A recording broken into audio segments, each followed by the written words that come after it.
तर आपला पुढील व्हिडिओ आहे कॅपिटल मार्केटवरती. ओके, भांडवली बाजार. आतापर्यंत आपण नाणी बाजार बघितला होता. आता आपण कॅपिटल मार्केट बघतोय, म्हणजे भांडवली बाजार बघतोय.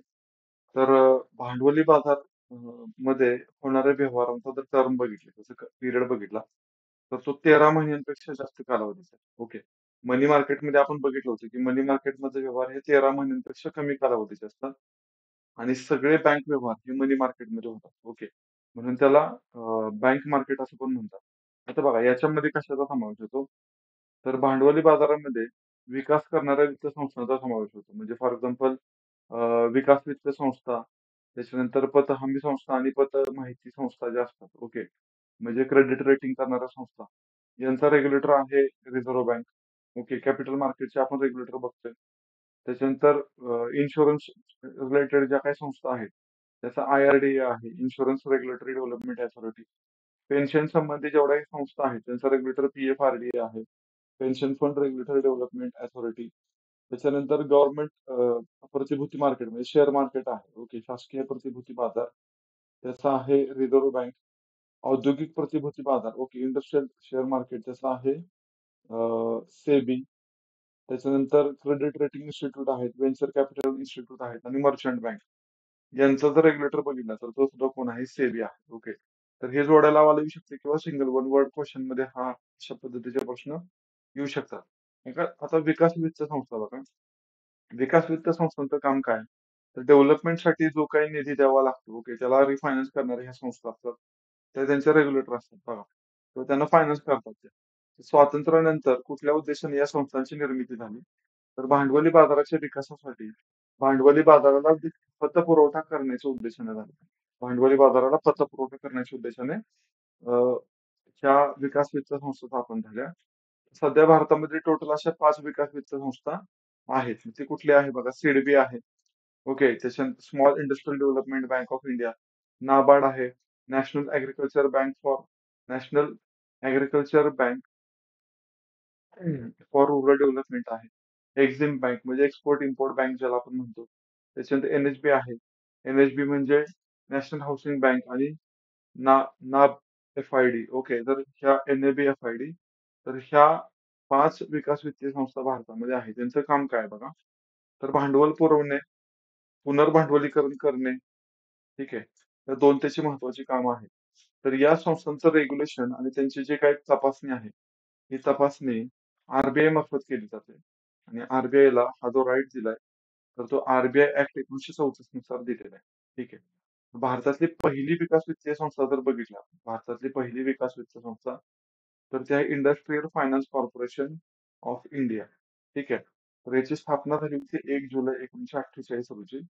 आणि केंद्रीय बँकिंग चौकशी समितीच्या शिफारशीवरून या IFCI ची स्थापना करण्यात आलेली होती. ठीक आहे. तर नंतर मग हे जे कॉर्पोरेशन होतं, ह्याचं 2 भागामध्ये, 2 बँकांमध्ये रूपांतर झालं. एक म्हणजे industrial reconstruction bank of India आणि दुसरं IIBI म्हणजे कुठली? Industrial investment bank of India. Okay. 1985 आणि 1997 ला. ठीक आहे. तर याच्यापेक्षा पण इम्पॉर्टंट आहे ते म्हणजे SIDBI. Okay. Small industrial development bank of India. तर सिडबीची जी स्थापना आहे, सिडबीची स्थापना झालेली आहे 2 एप्रिल 1990 रोजी. 2 एप्रिल 1990. ओके. आणि सिडबीच्या स्थापनेचा मुख्य उद्देश काय होता? तर मायक्रो, स्मॉल आणि मीडियम, सूक्ष्म, लघु आणि मध्यम जे एंटरप्राइजेस आहेत, उपक्रम आहेत, तर त्यांना फायनान्स करणं. ठीक आहे. त्यांना प्रोत्साहन देणे, तसेच त्या उपक्रमांशी संबंधित कार्यांमध्ये समन्वय घडवून आणणे. तर सिडबीचं जर हेडक्वार्टर बघितलं तर हेडक्वार्टर आहे लखनौ इथे. ओके. तर सिडबीचे प्रमुख कार्य बघा. तर सिडबी अप्रत्यक्षरित्या कर्ज पुरवठा करते. कुणाला करते? तर मायक्रो, स्मॉल आणि मीडियम एंटरप्राइजेस पर्यंत बँका आणि गैर बँका वित्तीय संस्थांच्या माध्यमातून अप्रत्यक्ष, म्हणजे बघा काय होतं इथं, की जे मायक्रो, स्मॉल आणि मीडियम एंटरप्राइजेस आहे, समजा XYZ नावाचा एक मायक्रो एंटरप्राइजेस आहे, एक सूक्ष्म उद्योग आहे, तर त्याला फायनान्स करायचे. मग सिडबी काय करते? तर बँका आणि गैर बँका यांना फायनान्स करते. ओके. आणि मग त्या बँका किंवा ज्या नॉन बँकिंग फायनान्शियल इन्स्टिट्यूट आहेत, NBFCs आहेत, तर त्या XYZ नावाच्या जे मायक्रो एंटरप्राइजेस आहे, तर त्याला काय करेल? फायनान्स करेल किंवा त्याला कर्ज पुरवेल. म्हणून त्याला काय म्हटलंय? अप्रत्यक्षपणे कर्ज पुरवठा. काही संस्थांना ते प्रत्यक्षरित्या पण कर्ज देते. म्हणजे कुठे? तर मायक्रो स्मॉल आणि मीडियम एंटरप्राइजेसना विविध यंत्रणा जी करते जी कर्ज देतात, कर्जे झाले कर्ज पाहिजे, कर्ज देतात. त्यातील अंतर भरून काढण्यासाठी प्रदर्शनपूर्वक आणि नाविन्यपूर्वक थेट कर्ज पुरवलं जातं. ओके, म्हणजे MSME ला सिडबी थेट डायरेक्ट पण कर्ज देते, इनडायरेक्ट पण देते. ओके. कॉर्पस फंड पण आहे सिडबीचा. स्टार्टअप उद्योगांच्यासाठी त्यांनी कॉर्पस फंड उभा केलेला आहे किंवा त्याला फंड ऑफ द फंड्स असं सुद्धा म्हणतात. ठीक आहे. त्याच्यानंतर सिडबी मार्फत प्रोत्साहन विकास आणि सुविधा पण पुरवल्या जातात. म्हणजे MSME प्रोत्साहन देणे, पतसहाय्याच्या माध्यमातून विकास करणे आणि विविध योजनांमध्ये केंद्रीय संस्था म्हणून काम करणे, एवढ्या सगळ्या गोष्टी सिडबी मार्फत केल्या जातात. ओके. त्याच्यानंतर आहे मुद्रा. सिडबी अंतर्गत स्थापन झालेली मुद्रा, मायक्रो युनिट्स डेव्हलपमेंट रिफायनान्स एजन्सी. याचा फुल फॉर्म खूप इम्पॉर्टंट आहे. Micro units development रिफायनान्स agency. तर मुद्राची जी घोषणा आहे, मुद्राच्या स्थापनेची घोषणा मुद्रा बँकेची, तर ती 15-16च्या बजेटमध्ये करण्यात आली होती. जवळपास या बजेटमध्ये मुद्रासाठी 20,000 कोटी रुपयांची गुंतवणूक केलेली होती. ठीक आहे. मग आता बघा, मार्च 2015 मध्ये मुद्राची कंपनी ऍक्ट अंतर्गत स्थापना झाली. कंपनी ऍक्ट अंतर्गत. ठीक आहे. मुद्रा बँकेची कंपनी म्हणून एस्टॅब्लिशमेंट झाली आणि पुढे जाऊन मग 7 एप्रिल 2015 रोजी RBI ऍक्ट 1934 अंतर्गत NBFC म्हणून मुद्राची स्थापना झाली. म्हणजे सध्या मुद्राचं जे स्टेटस आहे तर ते NBFC म्हणून आहे. म्हणजे कसं, नॉन बँकिंग फायनान्शियल कंपनी म्हणून त्याचं स्टेटस आहे. ठीक आहे. तर बघा, प्रधानमंत्री मुद्रा योजना कधी सुरू झाली? तर मुद्रा योजना सुरू झाली 8 एप्रिल 2015. 7 एप्रिलला NBFC बनली का मुद्रा? 8 एप्रिलला मुद्रा स्कीम सुरू झाली. त्या दिवशी मुद्रा बँकेची मुहूर्तमेढ पण ठेवण्यात आलेली. ठीक आहे. आणि 2015 मध्ये योगायोगाने पण काय झालं की सिडबीला 2015 मध्ये 25 वर्ष पूर्ण झाली. आपण सिडबीची स्थापना बघितली 1990 ला झालेली. मग 2015 मध्ये तिला काय झाली, 25 वर्ष पूर्ण झाली. तर ते सुद्धा कारण होतं की त्या दिवशी मुद्राची स्थापना केलेली आहे. ठीक आहे. आता मुद्राचा प्राथमिक उद्देश काय आहे? तर मायक्रो एंटरप्राइजेस जे आहेत, फक्त मायक्रो म्हटलंय बरं का. कारण इथे सुद्धा मुद्राचा फुल form micro units development रिफायनान्स agency आहे. ओके. म्हणजे मुद्रा फक्त मायक्रो इंडस्ट्रीजसाठी काम करते. तर सूक्ष्म उपक्रमातील पतगरज भागलेल्यांची पतगरज भागवणे, न भागलेल्यांची पतगरज भागवणे. लक्षात आलं? तर हे मुद्राचं प्राथमिक उद्दिष्ट आहे. ठीक आहे. तर मुद्रा बँक सुरुवातीला सिडबीची उपकंपनी म्हणून काम करत होती. ठीक आहे. आणि सुरुवातीला मुद्राचं जे अधिकृत भाग भांडवल होतं तर ते होतं 1,000 कोटी रुपये. ओके. सिडबी अंतर्गत स्थापना झाली त्याची 7 एप्रिल 2015 ला. 8 एप्रिलला मुद्रा स्कीम सुरू झाली. ठीक आहे. आता लक्ष बघा, लक्ष वगैरे काही फारसे इम्पॉर्टंट नाहीये. बँकेचा म्हणजे मुद्रा अंतर्गत पुन्हा कुणाला कर्ज दिलं जातं हे इम्पॉर्टंट आहे. ठीक आहे. तर मुद्रा तरुण, त्याच्यानंतर शिक्षित आणि कुशल तरुणांना पुरवते. त्याच्यानंतर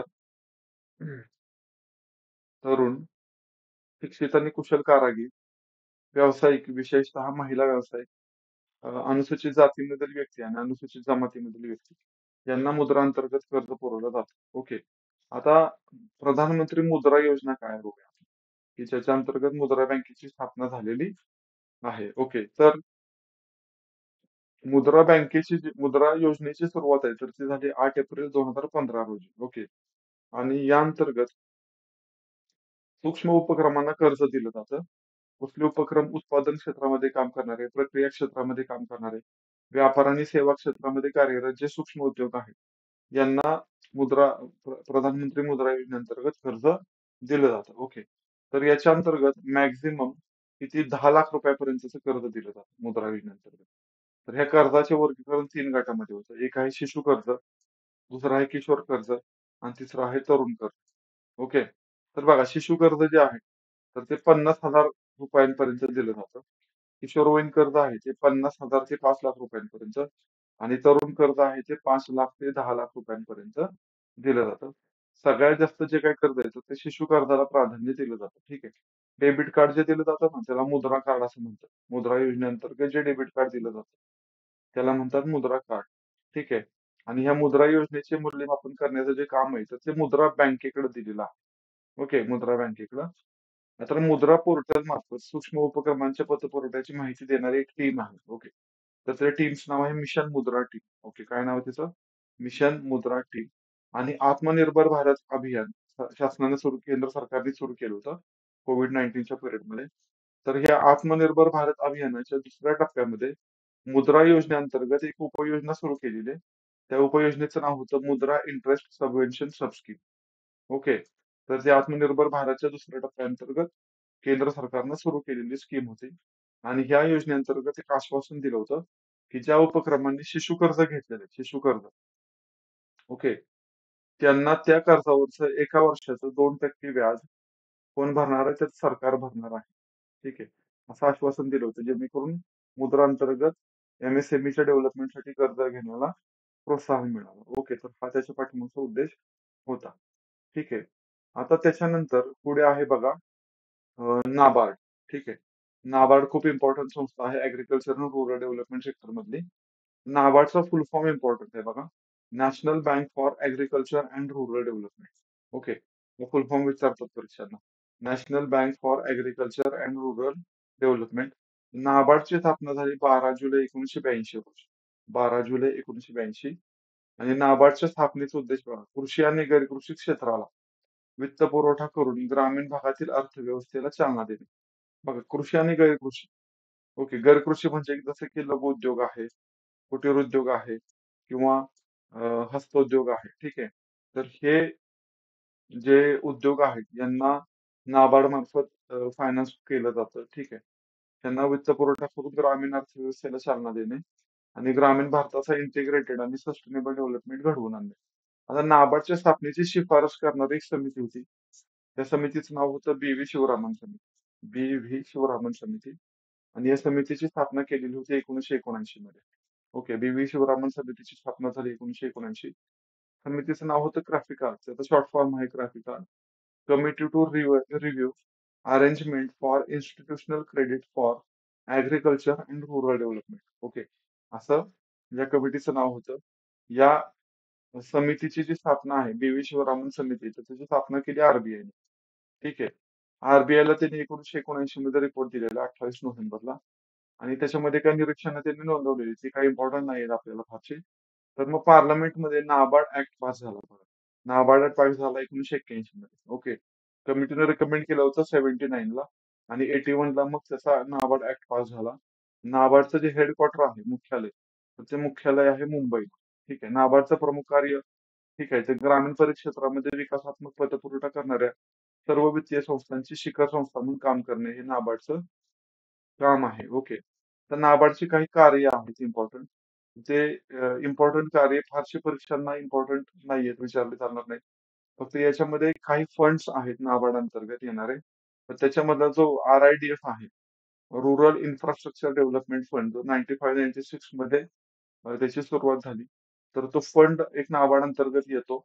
ज्या कंपन्या, ज्या बँका आपल्या CRR किंवा SLRचं जे टार्गेट कंप्लीट करू शकत नाहीत, तर त्यांना याच्यामध्ये दंड म्हणून रक्कम जमा करावी लागते. ठीक आहे. सॉरी, CRR SLR नव्हे. प्रायोरिटी सेक्टर लेंडिंग अंतर्गत बँका जर त्यांच्या कर्जाचं ध्येय जर ते कंप्लीट करू शकल्या नाही, तर त्यांना तो निधी इथं RIDF मध्ये सबमिट करावा लागतो किंवा तो भरावा लागतो. त्याच्यावरती त्यांना इंटरेस्ट सुद्धा मिळतो. ओके.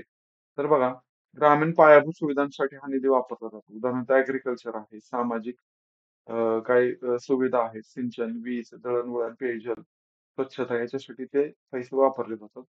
जवळपास एवढे 9 फंड्स नाबार्ड अंतर्गत येतात. म्हणजे NABARD infrastructure development agency, alternative investment fund आहे. Okay. Warehouse infrastructure fund, food processing fund, त्याच्यानंतर लॉंग टर्म इरिगेशन फंड आहे. डेअरी प्रोसेसिंग आणि infrastructure development, fisheries and aquaculture infrastructure development आणि मायक्रो इरिगेशन फंड. हे त्याच्या नावावरून तुमच्या लक्षात येईल बघा, की हे जे फंड आहेत तर त्या त्या सेक्टरच्या डेव्हलपमेंटसाठी उभे केले जातात. ओके. ठीक आहे. त्याच्यानंतर नाबार्ड बद्दल एवढ्याच गोष्टी इम्पॉर्टंट आहेत. ठीक आहे. नाबार्डचं पर्यवेक्षणात्मक जे काम आहे, ओके, सुपरवायझरी जे काही काम आहे, तर ते सुद्धा याच्यामध्ये परीक्षेला विचारलं जातं. नाबार्ड काय करतं? राज्य सहकारी बँका, DCC बँक आणि प्रादेशिक ग्रामीण बँक म्हणजे RRB या बँकांची तपासणी करत असतं. ठीक आहे.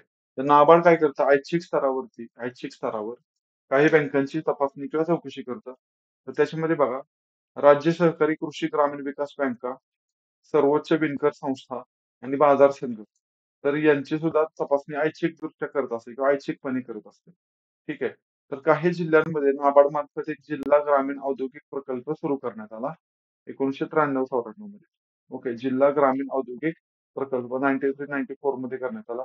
जवळपास 106 जिल्ह्यांमध्ये हा उपक्रम सुरू केला होता आणि अनुसूचित जातींसाठी नाबार्डने अजून एक उपक्रम चालवला होता. त्याला नाव दिलेलं वाढी उपक्रम. ओके, वाढी उपक्रम. आणि हा उपक्रम भारतीय अॅग्रो इंडस्ट्रीज फाउंडेशनच्या मदतीनं नाबार्डने सुरू केलेला होता. ठीक आहे. तर आता बघा, तुम्हाला जो मी मगाशी रुरल इन्फ्रास्ट्रक्चर डेव्हलपमेंट फंड सांगितलं होतं, RIDF. तर RIDF मध्ये कुठला पैसा जमा होतो बघा, तर अग्रक्रम क्षेत्र कर्जाचं उद्दिष्ट प्राप्त करू न शकलेल्या, ओके, कुठल्या प्रायोरिटी सेक्टर लेंडिंग हे टार्गेट कंप्लीट करू न शकलेल्या बँका जो काही उर्वरित कर्जाची रक्कम आहे, तर ते या निधीमध्ये जमा करतात. ओके, 95-96 ला तो सुरू झाला होता. RIDF 1 जो होता तो 2,000 कोटी रुपयाचा होता. आतापर्यंत जवळपास 29 फंड तयार झालेले आहेत. 21, 22 ला 27 होते. आतापर्यंत 29 फंड तयार झालेले आहेत. ओके. नाबार्ड बद्दल एवढी इन्फॉर्मेशन सफिशियंट आहे आपल्यासाठी. ओके. आता त्याच्यानंतर पुढचा आपण कॅपिटल मार्केटचा रेग्युलेटर बघतोय तो म्हणजे Exim bank. Okay. Exim bank म्हणजे एक्सपोर्ट इम्पोर्ट बँक. EX म्हणजे एक्सपोर्ट, IM म्हणजे इम्पोर्ट. ओके. तर ती एक्झिम बँक आहे. ओके. तर बघा, अलेक्झांडर आणि टंडन कमिटीच्या रिकमेंडेशन वरून ही एक्झिम बँकची इस्टॅब्लिशमेंट झालेली होती. तर एक्झिम बँक ऍक्ट होता तो 82 चा ऍक्ट होता आणि 1 जानेवारी 82 लाच काय झालेलं एक्झिम बँकेची इस्टॅब्लिशमेंट झालेली आहे. ओके. तर ह्या एक्झिम बँकेचं जे हेडक्वार्टर आहे तर ते मुंबईला आहे. ऑब्व्हियसली ते एक्सपोर्ट इम्पोर्ट साठीची बँक आहे म्हटल्यावरती त्याचे जर एम बघितलं आपण तर ते निर्यातीमध्ये वाढ करणे, देशाचा परकीय व्यापार आणि गुंतवणूक यांचा आर्थिक वाढीमध्ये अंतर्भाव करणे हे काम ह्या एक्झिम बँकेकडे होतं. ओके. त्याचप्रमाणे पुढचा रेग्युलेटर आहे बघा, नॅशनल हाऊसिंग बँक आहे. Okay, NHB, national housing bank. तर सी रंगराजन समितीने या बँकेच्या इस्टॅब्लिशमेंटची शिफारस केलेली होती आणि मग त्या पद्धतीने कायदा संमत करण्यात आला. तो होता नॅशनल हाऊसिंग बँक ऍक्ट 87 चा. ओके. राष्ट्रीय गृह बँक कायदा 1987 आणि याच्यानुसार मग NHB ची जी इस्टॅब्लिशमेंट आहे, ओके, नॅशनल हाऊसिंग बँकेची इस्टॅब्लिशमेंट, तर ती इस्टॅब्लिशमेंट झालेली आहे 9 जुलै 1988 ला आहे. 9 जुलै 1988 मध्ये. आणि त्याचा जो दर्जा आहे, त्या बँकेचा दर्जा, तर गृहनिर्माण क्षेत्रातली सर्वोच्च संस्था आहे ती. गृहनिर्माण क्षेत्रातली सर्वोच्च संस्था आणि त्याचं कार्य बघितलं तर गृह कर्ज देणाऱ्या वित्त संस्थांना वित्तपुरवठा करणे. आता सुरुवातीला या बँकेची जी मालकी होती तर ती रिझर्व्ह बँकेकडे होती. पण 2019 मध्ये RBI ती बँक सरकारकडे हस्तांतरित केलेली आहे 2019 मध्ये. आणि आता तिचं हेडक्वार्टर कुठे आहे तर हेडक्वार्टर आहे नवी दिल्लीला. ठीक आहे. बँकेची उद्दिष्ट बऱ्यापैकी गृहनिर्माणाशी संबंधित आहेत. ओके. म्हणजे गृहवित्त बाजारामध्ये स्थिरतेसह समावेशक विस्ताराला प्रोत्साहन देणे. इथं अस्थिरता झाली, स्थिरता पाहिजे. स्थिरतेसह समावेशक विस्ताराला प्रोत्साहन देण्याचं काम आहे. आणि ह्यांनी गृह किंमत निर्देशांक पण केलेलं म्हणजे पब्लिश करते NHB. तर त्याचं नाव आहे NHB रेसिडेक्स. ओके. हा NHB रेसिडेक्स पब्लिश केला जातो 2007 पासून. ओके. त्याच्यानंतर पुढे बघा, पुढचे आहे राष्ट्रीय पायाभूत क्षेत्र आणि विकास पतपुरवठा बँक. हे पुढचं रेग्युलेटर आहे. National bank for financing infrastructure and development. Okay, असं त्याचा फुल फॉर्म आहे. ठीक आहे. तर बघा, 2021-22च्या बजेटमध्ये या बँकेची स्थापना करण्याची शिफारस होती किंवा घोषणा होती याच्यामध्ये. ठीक आहे. हे रिसेंटला झालेले 2021-22 मध्ये रिसेंटची बँक आहे. आधीच्या बँका बऱ्याचशा जुन्या आहेत. ठीक आहे. किंवा आधीचे रेग्युलेटर जुने आहेत. तर या अर्थसंकल्पामध्ये जवळपास याच्यासाठी 20,000 कोटी रुपयांची तरतूद केलेली होती. ठीक आहे. 20,000 कोटी. आणि या विकास वित्तीय संस्थेसाठी जी कर्ज क्षमता प्राप्त करून देण्याचं लक्ष होतं ते पुढच्या 3 वर्षामध्ये 5 लाख कोटी रुपयांची कार्यक्षमता प्राप्त करून दिली जाणार होती. याचं जे बिल आहे ते लोकसभेमध्ये 2021 मध्ये मांडलं होतं. ठीक आहे. मात्र अद्याप ही संस्था कार्यरत झालेली नाहीये. ठीक आहे. तिचं कॅपिटल आहे बघा जवळपास ऑथोराइज कॅपिटल 1 लाख कोटी रुपये एवढं आहे. 1 लाख कोटी रुपये. ठीक आहे.